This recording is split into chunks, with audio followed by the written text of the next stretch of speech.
कबीर शहर में रहने वाला एक 10 साल का लड़का था जो अपने घर के पास ही बने एक स्कूल में 5th क्लास में पढ़ता था। उसका स्कूल उसके घर से कोई 10 मिनट की दूरी पर ही था, जिसकी वजह से वो रोज़ अपने स्कूल पैदल अपनी ही मस्ती में चल कर जाया करता था। उस दिन भी कबीर स्कूल से छुट्टी होने पर अपनी ही मस्ती में हर बार की तरह घर आया।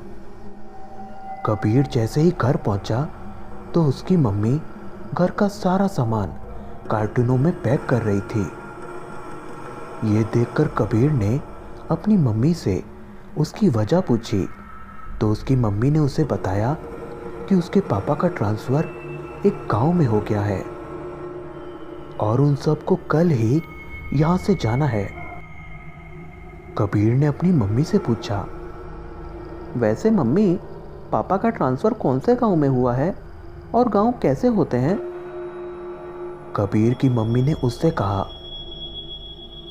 ये तो पता नहीं बेटा, पर सुना है कि वो गांव पहाड़ों के बीच में है। ये सुनकर कबीर खुश होते हुए बोला, सच में मम्मी, वो गांव पहाड़ों के बीच में है? मम्मी प्लीज़, तुम पापा को कहना ना कि हम भी पहाड़ के ऊपर वाला घर लेंगे जहाँ से पूरा गांव दिखे। ये सुनकर उसकी मम्मी हंसती हुए बोली, अरे हाँ बाबा हाँ, हम वही घर लेंगे जहाँ से तुमको पूरा गांव दिखे। अब चलो, पहले मेरी थोड़ी हेल्प करवाओ पैकिंग में, बहुत सारा काम बाकी पड़ा है। इसके बाद कबीर भी अपनी मम्मी की पैकिंग में हेल्प करने लगता है। सामान की पैकिंग करते करते कब रात के 9 बज जाते हैं उन्हें पता ही नहीं चलता और थोड़ी देर बाद कबीर के पापा भी घर आ जाते हैं। पापा के घर आते ही कबीर के मन में जितने भी सवाल थे वो सब सवाल कबीर एक साथ अपने पापा से पूछ डालता है। पापा, मम्मी ने मुझे बताया कि जिस गांव में हम जा रहे हैं वो गांव पहाड़ों के बीच में है, क्या ये सच है पापा? कबीर के पापा ने कबीर से कहा, हाँ बेटा, ये सच है। चलो अब तुम सो जाओ, हमें सुबह निकलना भी है ना। कबीर के सोने के बाद उसके मम्मी पापा फिर से सामान की पैकिंग करने लग जाते हैं। पैकिंग पूरी होते होते रात के 1 बज जाते हैं। पूरी पैकिंग करने के बाद उसके मम्मी पापा भी सोने चले जाते हैं। अगली सुबह उठते ही सब नहा धोकर फ्रेश हो जाते हैं और फिर नाश्ता करते हैं। नाश्ता करते करते कबीर के पापा ने उसकी मम्मी से कहा, सुनो, थोड़ी देर में गाड़ी आने वाली है, उसमें घर का सारा सामान रखवाकर बाद में हम अपनी गाड़ी से चलेंगे। और सुनो, सफ़र 4-5 घंटे का है तो थोड़ा खाने का सामान भी साथ में रख लेना, वरना कबीर को तो तुम जानती ही हो ना। थोड़ी ही देर में गाड़ी भी आ जाती है।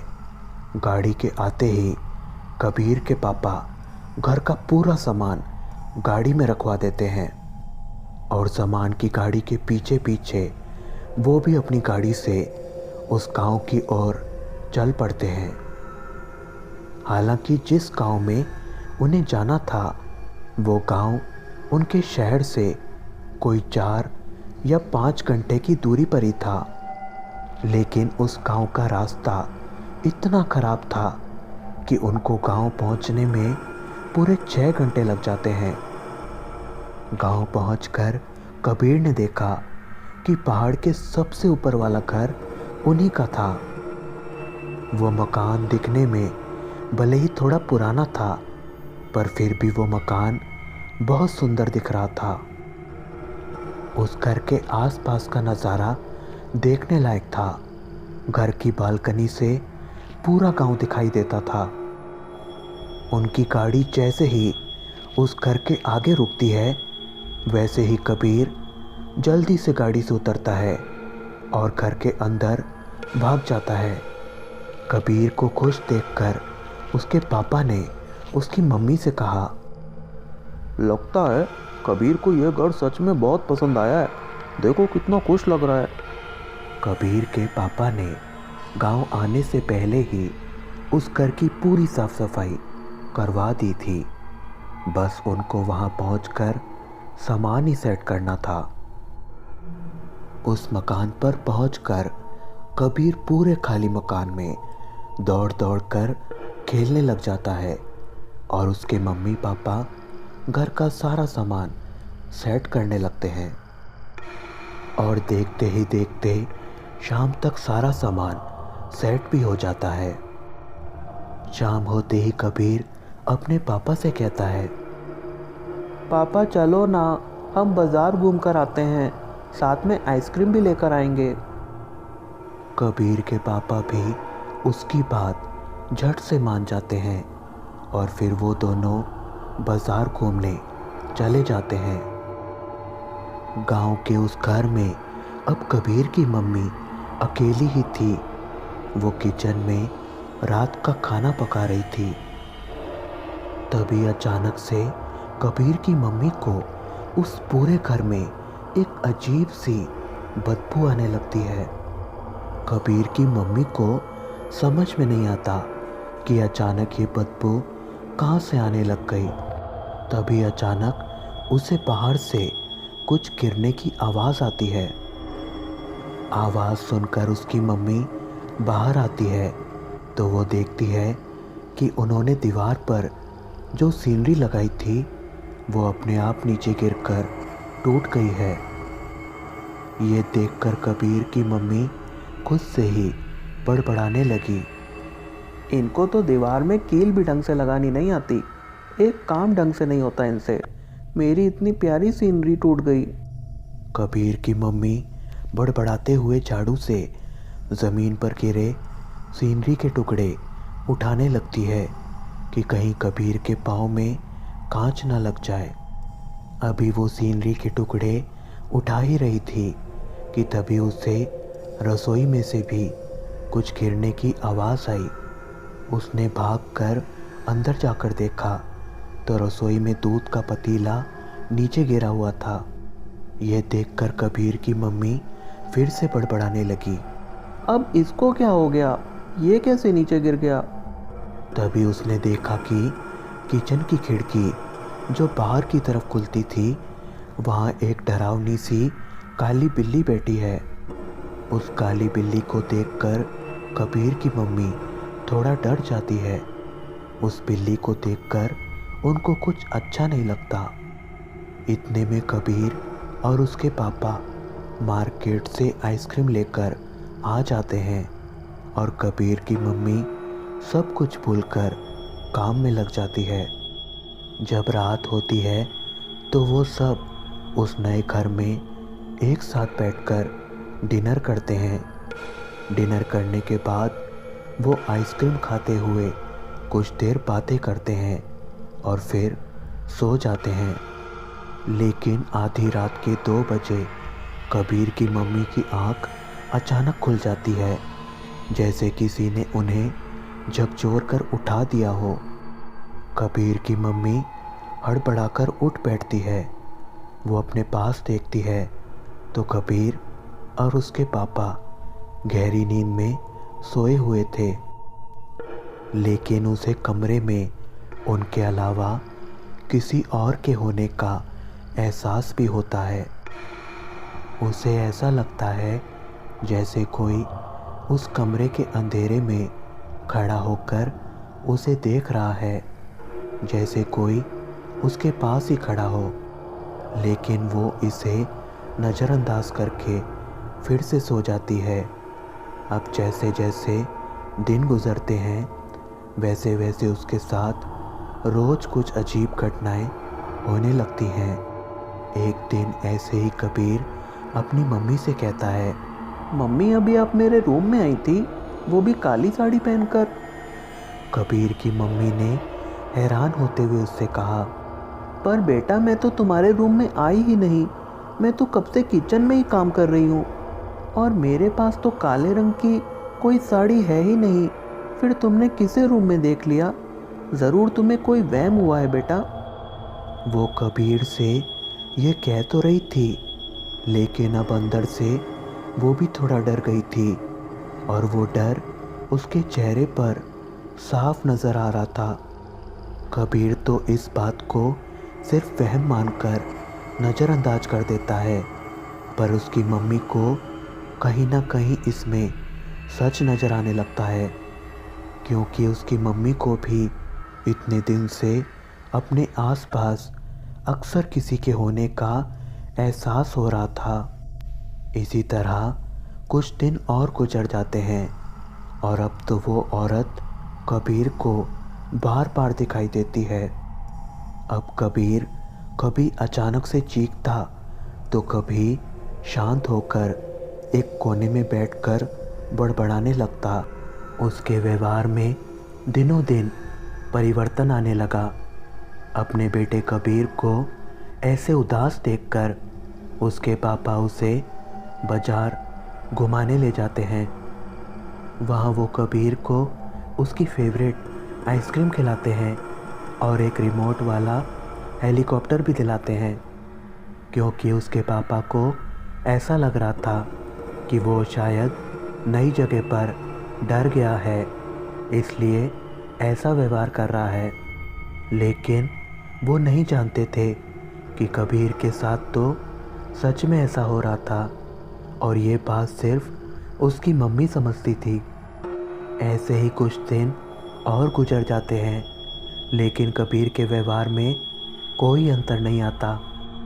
कबीर के पापा तो काम में बिजी रहते, पर कबीर की मम्मी को कबीर का व्यवहार और खामोशी अजीब लगती।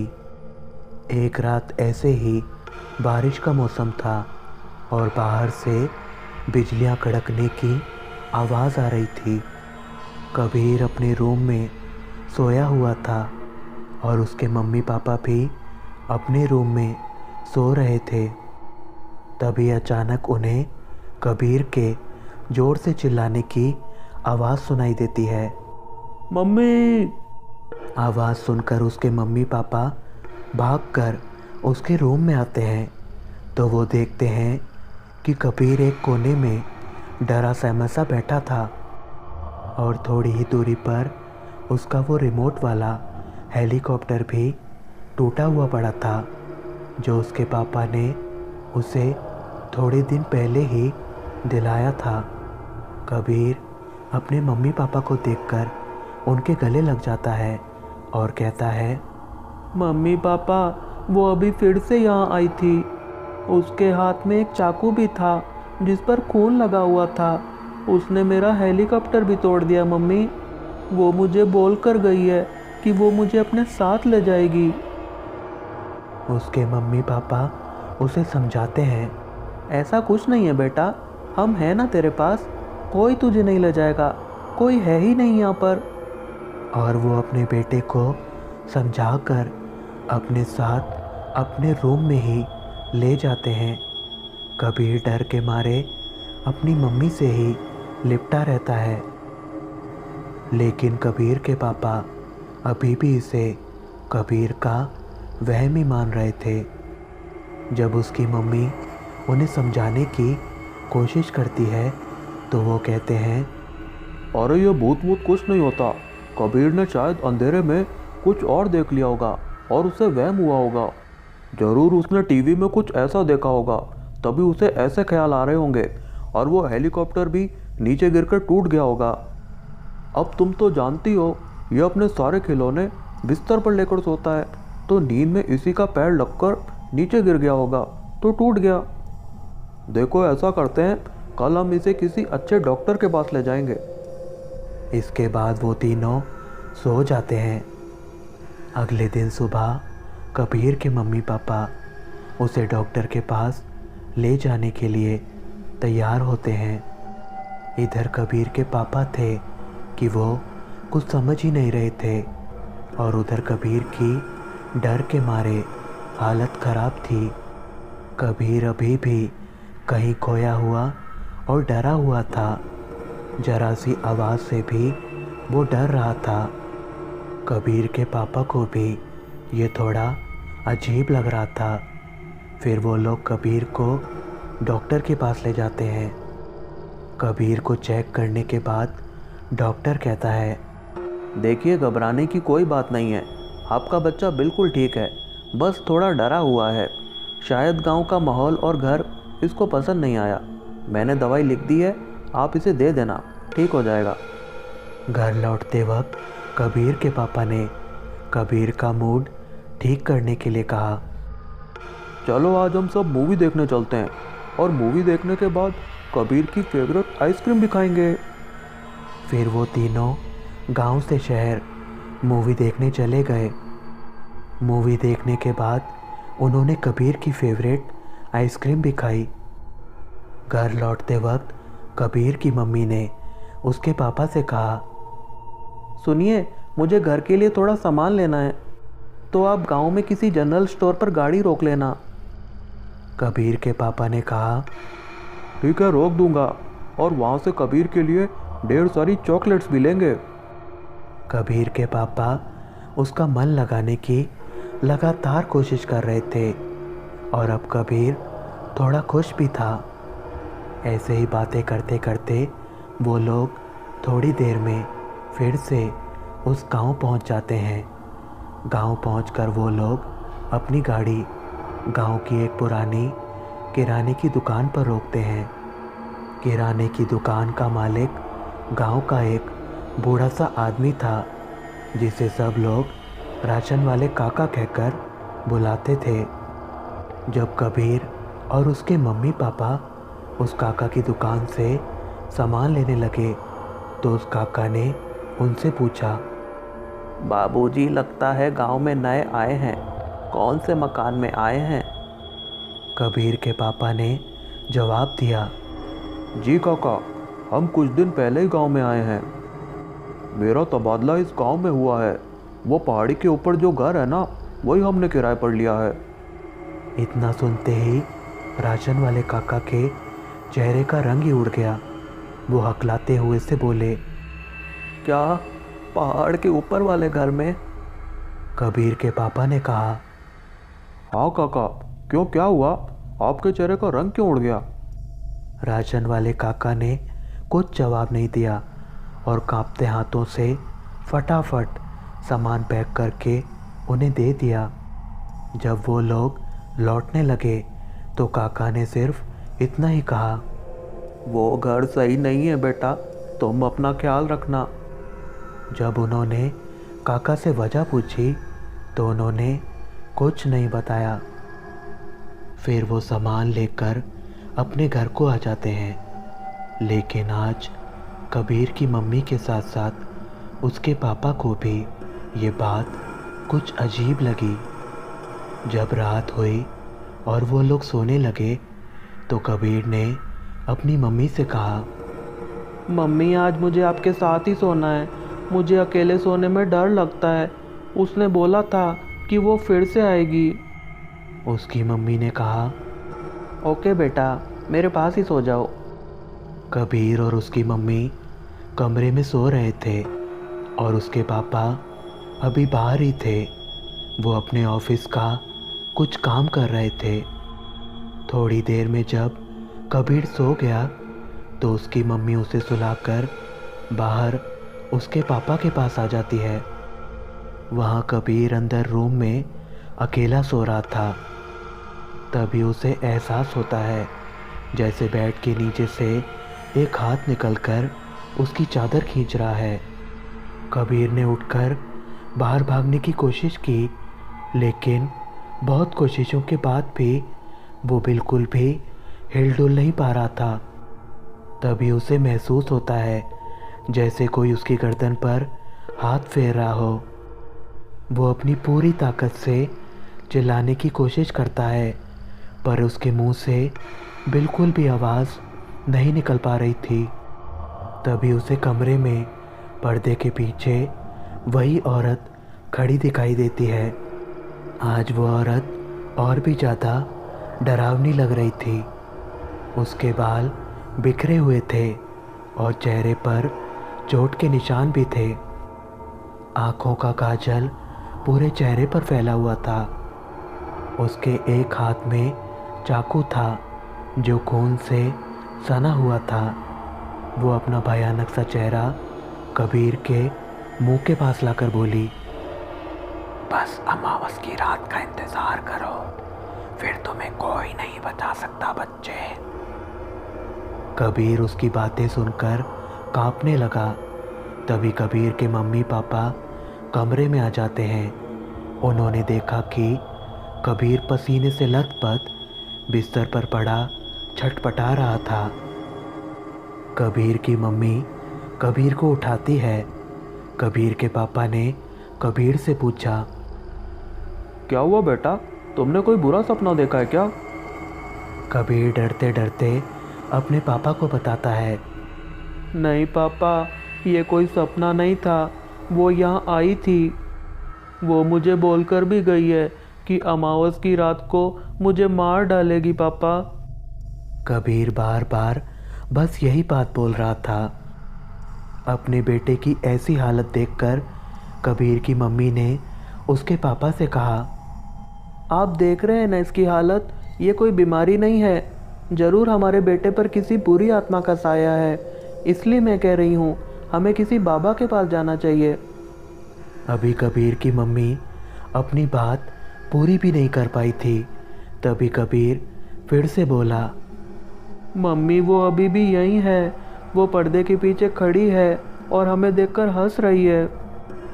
ये सब देखकर और सुनकर तो अब कबीर के पापा को भी यकीन हो चला था कि ज़रूर इस घर में कुछ गड़बड़ है। वो कबीर की मम्मी से बोले, तुम चिंता मत करो, हम सुबह ही गांव में किसी से पता करेंगे कि यहाँ कोई बाबा है क्या, और कबीर को उसके पास ले चलेंगे। इसके बाद वो तीनों भगवान का नाम लेकर जैसे तैसे सो गए। सुबह जब वो लोग अपनी गाड़ी से जाने लगे तो उसी काली बिल्ली ने उनका रास्ता काट लिया, जिसे कबीर की मम्मी ने पहले दिन किचन में देखा था। उस काली बिल्ली को देखकर कबीर की मम्मी बोली, ये वही काली बिल्ली है जी, जिसे मैंने पहले दिन देखा था। हो ना हो ये कोई बुरी आत्मा है जो बिल्ली के रूप में आई है। कबीर के पापा ने कहा, तुम चिंता मत करो, सब ठीक हो जाएगा। हम ऐसा करते हैं, उस राशन वाले काका के पास चलते हैं और उनसे इस घर के बारे में पूछते हैं। वो इस घर के बारे में ज़रूर कुछ जानते हैं, अब वही हमारी कुछ मदद कर सकते हैं। कबीर की मम्मी ने भी कहा, हाँ हाँ चलिए, हम उन्हीं से मदद मांगते हैं। फिर वो तीनों उस राशन वाले काका के पास जाते हैं और उन्हें कबीर के साथ हो रही सब घटनाएं बताकर उनसे मदद मांगते हैं। पूरी बात सुनकर काका उन्हें बताते हैं, आज से कोई 10 साल पहले उस घर में एक औरत रहती थी अपने पति के साथ। उसका पति उसे बहुत मारता पीटता था क्योंकि वो ज़्यादा खूबसूरत नहीं थी ना। उस औरत ने पूरी ज़िंदगी खूबसूरत ना होने की वजह से बहुत दुख देखे थे, इसलिए वो ज़्यादातर अपने घर में ही रहती थी। उन्हीं दिनों हमारे गांव में से हर अमावस्या से पहले एक बच्चा गायब होने लगा था।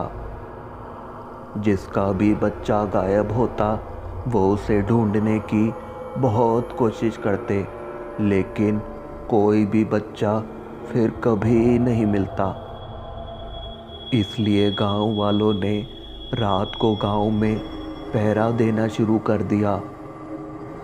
ऐसे ही एक अमावस्या की रात थी। गांव के 4-5 मर्द गांव में पहरा दे रहे थे। जब वो लोग पहरा देते देते उस घर के आगे से निकले तो उन्हें उस घर के अंदर से किसी बच्चे के चीखने की आवाज़ सुनाई दी। जब वो लोग भागकर उस घर के अंदर गए तो उन्होंने देखा कि वो औरत एक अंधेरे कमरे में बैठी थी।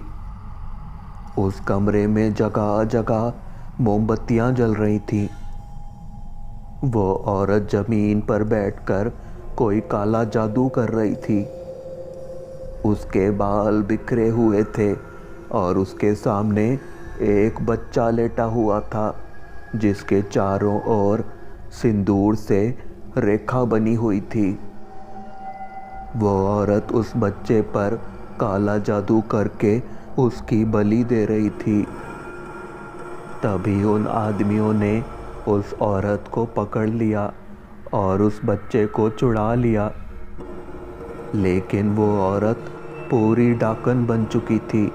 वो पकड़े जाने के बाद भी बेखौफ बोल रही थी, मुझे छोड़ दो, मैं उसकी बलि दूंगी। इसकी बलि देने के बाद मैं और खूबसूरत हो जाऊंगी। इतना सब होते होते उस घर में बहुत से लोग जमा हो गए और उन्होंने उस औरत को पीट पीट कर वहीं मार दिया। तब से उस औरत का काला साया उसी घर में रहता है। जो भी उस घर में रहने जाता है उनके बच्चे की मौत हो जाती है। अब इसका एक ही इलाज है, तुम लोग जल्द से जल्द उस घर को छोड़कर चले जाओ। अगर देर हुई तो फिर तुम्हारे बच्चे को कोई नहीं बचा सकता, क्योंकि ऐसा कोई तांत्रिक नहीं है जो उस औरत के साए को काबू में कर सके। इसलिए बस तुम लोग यहाँ से चले जाओ, चले जाओ, चले जाओ, चले जाओ यहाँ से। काका की बात सुनकर कबीर के मम्मी पापा उसी वक्त अपनी गाड़ी में बैठकर उस गांव से निकल पड़ते हैं। वो अपना सामान लेने भी उस भूतिया मकान में फिर नहीं जाना चाहते थे।